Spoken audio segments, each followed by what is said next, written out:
ओम नमः श्री परमात्मने। ओम वक्रतुंड महाकाय सूर्यकोटि समप्रभ निर्विघ्ने कुरु मे देव सर्वकार्येषु सर्वदा। माधव माधवाक्य माधव माधव हरि स्वरन्ति साधव नित्य सर्वकार्येषु माधव। ओम गुरुदेवाय नमः। ओम वाग्वादिनी सरस्वती मम कंठे बसवाय नमः। नारायण नमस्कृतं नरसैव नरतं देवी सरस्वती व्यास तत जय मुद्रयते मूकं करोति वाचालं पङ्गुलङ्घयते गिरि जत्कृपा वन्दे तमः परमानंद माधव हरि। निगम कल्पतरुगलितं फल सुख मुखाद द्रव्य संयुक्त पीबत भागवत रसमालय मुहुः रसिका भुवि भावुका। दशम स्कंद 34 अध्याय 34 अध्याय। दशम स्कंद गोपलीला 44 अध्याय। ओम गोविंद गोविंद गोविंद पदु गलुछि मकरंद से मकरंद पान करी एळे तरिले ब्रजनारी से ब्रजनारी पयर मन मरहु निरंतर मन मो निरंतरे रहू। हा कृष्ण बोली जीव जाऊ हा कृष्ण बोली जाऊ जीव मोते उद्धार राधा राव। ओम श्री शुक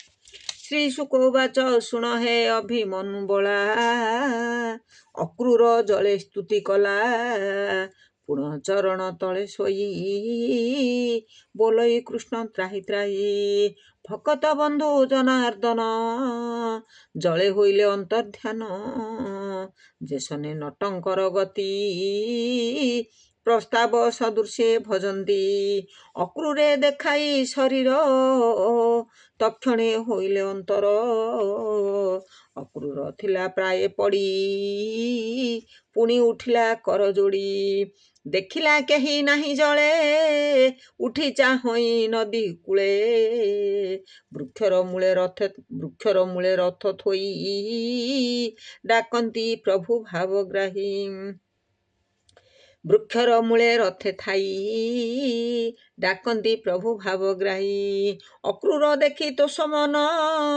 बेगे सारिला नित्य कर्म आसी मिलिला रथ तले पड़िला कृष्ण पाद तले हसी बोलंती आदि मूल जले तो विलंब तोहर मथुरा जीवा केतेबेले किस देखिलु पुण जले गगन शून्य महाभागे किय बा दश दिग लागे जहा देखिलु कह मोते तेबे हे जीवई परते अक्रूर सिरे कर देई कहई सिमुख नाई जले देखिली मुहि जाहा भोनाथ न जाणु कि ताहा मोते पचारु माया करी भकत सोदर मुरारी तोहर तहु आन नाही जले देखिली तोते मुहि कृष्ण बोलंती शुणी ताहा अक्रूर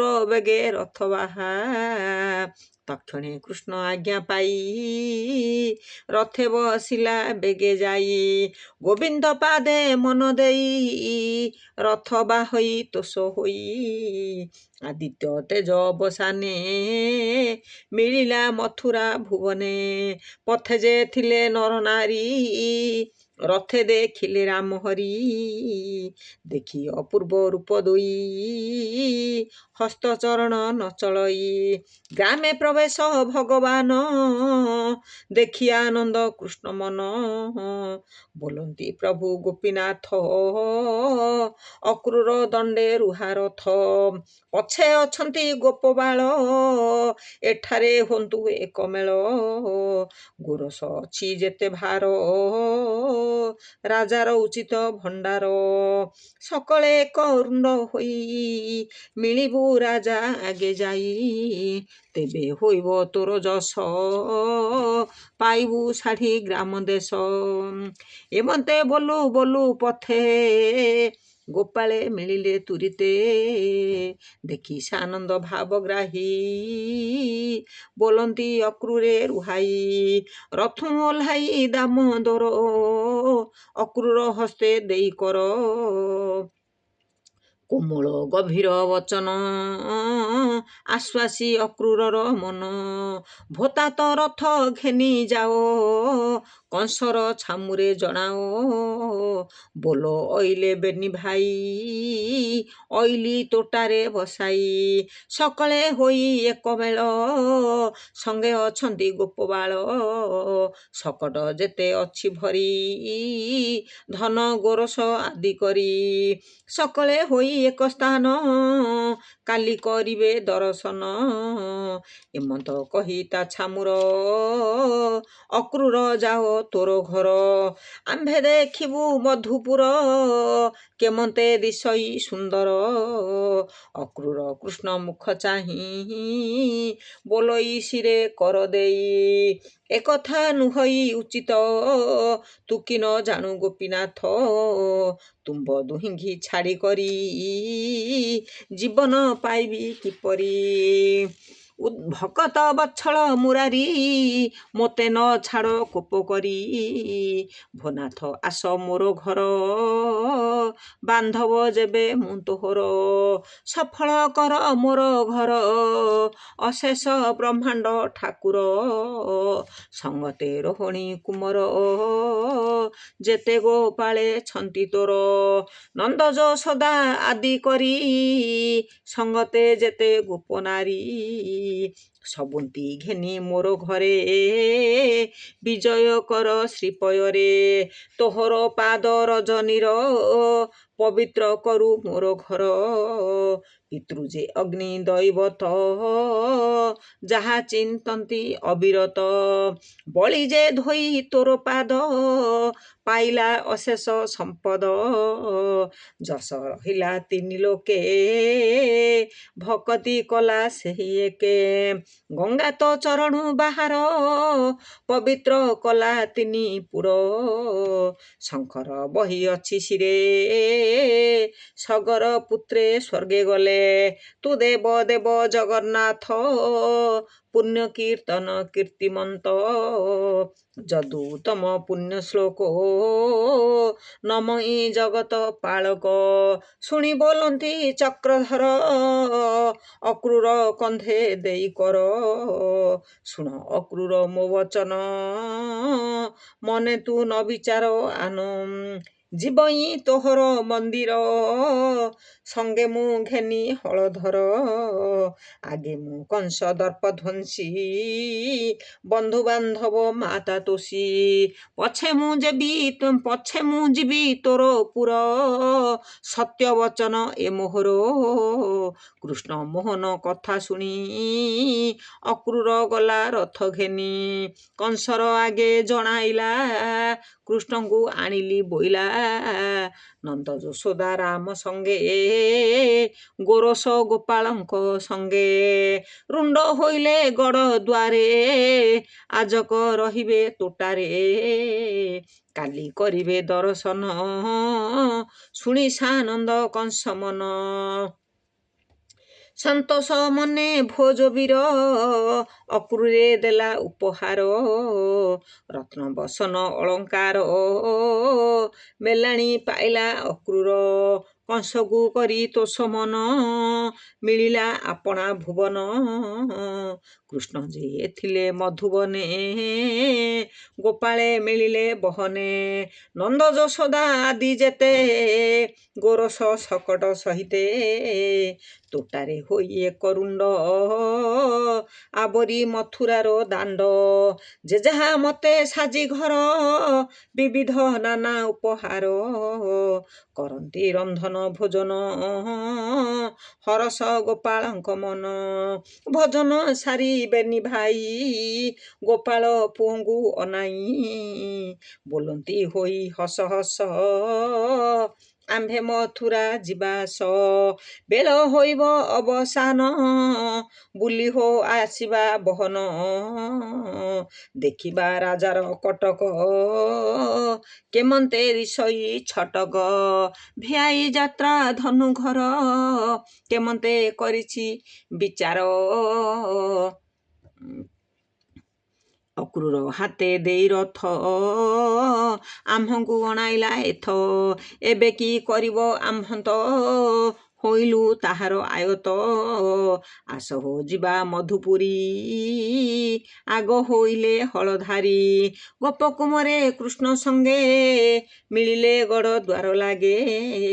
ଦେଖିଲେ ସ୍ଫଟିକେ ନିର୍ମିତ ଉଚ୍ଚ ପୁରୁଷ 5-7। ବେନି କବାଟ ହେମମୟେ ଲୁହାର କିଳିଣି ଯୋଡ଼ାଏ।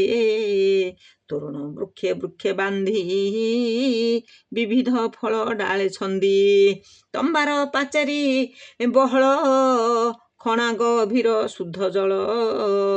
ଭିତରେ ନାନା ବୃକ୍ଷ ବନ ଦିଶୁଛି ଭିନ୍ନେ ଭିନ୍ନେ ବର୍ଣ୍ଣ।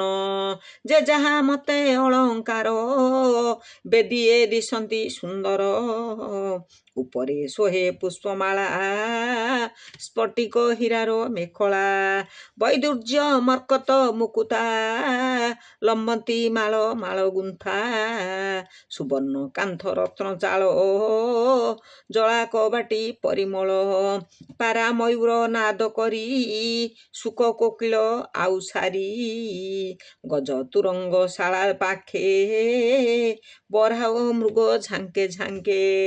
ବକ କୁକୁଟ ଆଦି ପୋଷା କୃଷ୍ଣ କରନ୍ତି ପରଶଂସା। ତହୁଁ ପଶିଲେ ପୁରେ ଯାଇ ପୁଏ ଚାହାନ୍ତି ତୁଷ ହୋଇ। ଦେଖିଲେ ରାଜ ମାର୍ଗେ ହରି ଚନ୍ଦନ ଛେରାଏ ପହଁରି। ତଣ୍ଡୁଳ ଲାଜା ଦୁର୍ବା ସଙ୍ଗେ ନାରୀଏ ବନ୍ଦାନ୍ତି ଆନନ୍ଦେ। ଯେଝାର ଦ୍ୱାରେ ପୂର୍ଣ୍ଣ କୁମ୍ଭ ଦଧି ଅକ୍ଷତ ବସ୍ତ୍ର ଗନ୍ଧ। ଫଳ ପଲ୍ଲବ ଦୀପାବଳି ଶଙ୍ଖ ମହୁରୀ ହୁଳହୁଳି। ଦ୍ୱାରେ କଦଳୀ ବେନି ବୃକ୍ଷେ ତୋରଣ ମାଳ ଧ୍ୱଜ ଉଚ୍ଚେ। ଦ୍ୱାରର ଖମ୍ବେ ପାଟ ଶାଢ଼ୀ ଉପରେ ଚାନ୍ଦୁଆ ଉହାଡ଼ି।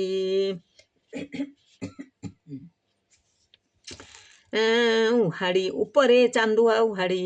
ବସୁଦେବର ବେନି ସୁତେ ଗୋପାଳ ମେଳେ ରାଜପଥେ। ଦେଖି ଆସନ୍ତି ନର ନାରୀ ପଡ଼ିଲା ରାଜପଥେ ହୁରି। ନାନା ପସରା ହାଟ ବାଟେ କାମିନୀ ଧାମନ୍ତି ଉଚାଟେ। ବୃକ୍ଷ ଟାଳି ଆରୋହନ୍ତି ପିଢ଼ାରେ ଉଠି କେ ଦେଖନ୍ତି। କେ ନାରୀ ଚିତ ଅନାୟତେ ବସ୍ତ୍ର ପିନ୍ଧିଲେ ବିପରୀତେ। ଅଙ୍ଗଭୂଷଣ ଆନୁଆନେ ଅଞ୍ଜନ ଏକଇ ନୟନେ। ଏକ ଶ୍ରବଣେ କାପ ଭରି ନୂପୁର ଏକ ପାଦେ ଭରି। ବଳୟ ଭରି ବାମ ହସ୍ତେ କବରୀ ଫିଟି ଅଛି ମାଥେ। ଏ ଭୁଞ୍ଜୁଥିଲା ଦଧି ଭାତ ଧାଇଁଲା ନପ ଖାଳି ହାତ। ତୈଳ ଅଁଳା ଘେନି ଶିରେ କେଅବା ଥିଲା ଜଳତୀରେ। ସ୍ନାହାନ ଉପେକ୍ଷୀ ବହନ ଧାଇଁଲେ ଶୁଣି ବାଦ୍ୟ ସ୍ୱନ। ଶୋଇଲା ଲୋକଙ୍କୁ ଚିଆଇଁ ଆସଗୋ ବୋଲି ବେଗେ ଧାଇଁ।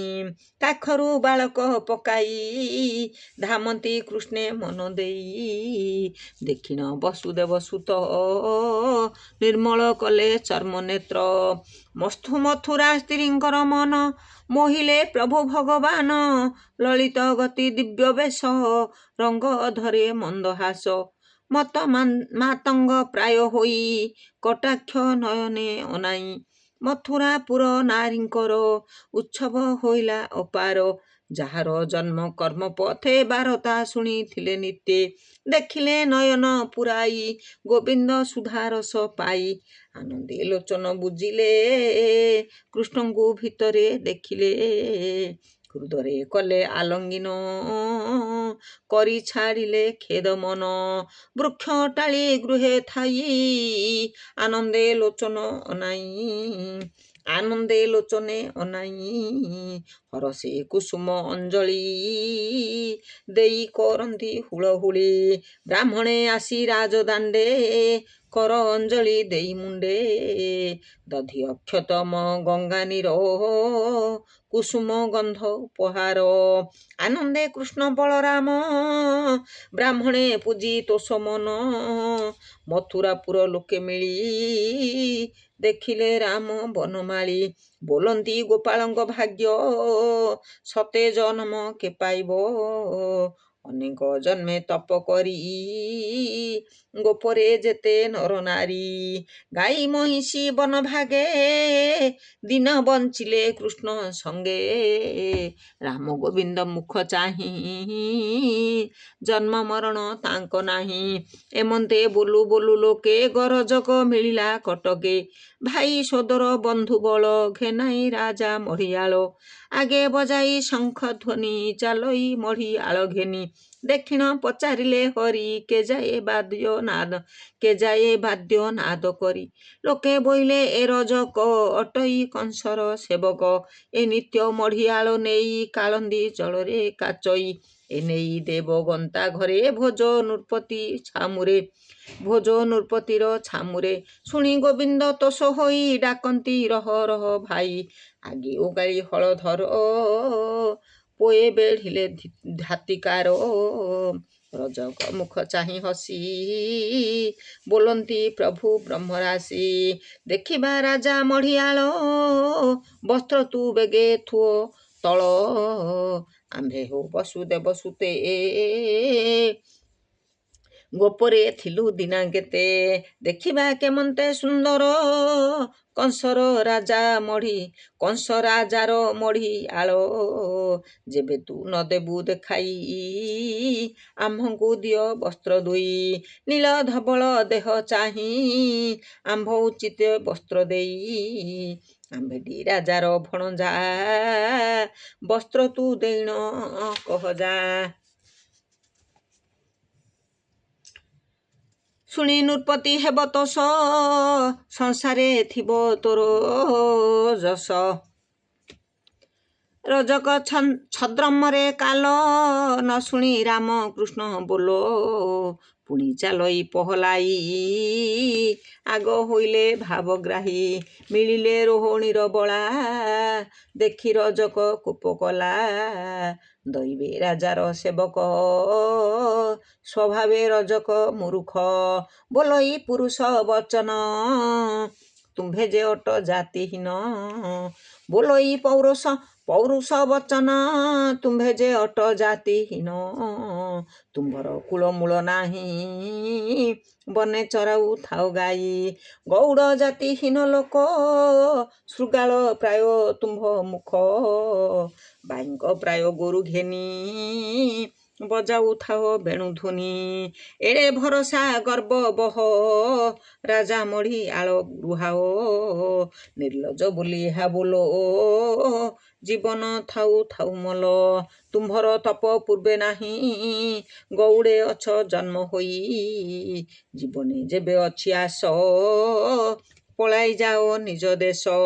ରାଜାର ଲୋକେ ଏହା ଶୁଣି ସବୁଙ୍କୁ ପକାଇବେ ହାଣି, ତୁମ୍ଭେ ନ ମାଗ ମଢିଆଳ ତୁମ୍ଭର ପୂରିବଟି କାଳ। କଂସ ଯେ ଅଛଇ ଅଣାଇ ଆଜ ମାରିବି ବେନି ଭାଇ, କଂସ ଯେ ଅଛଇ ଅଣାଇ ଆଜ ମାରିବ ବେନି ଭାଇ।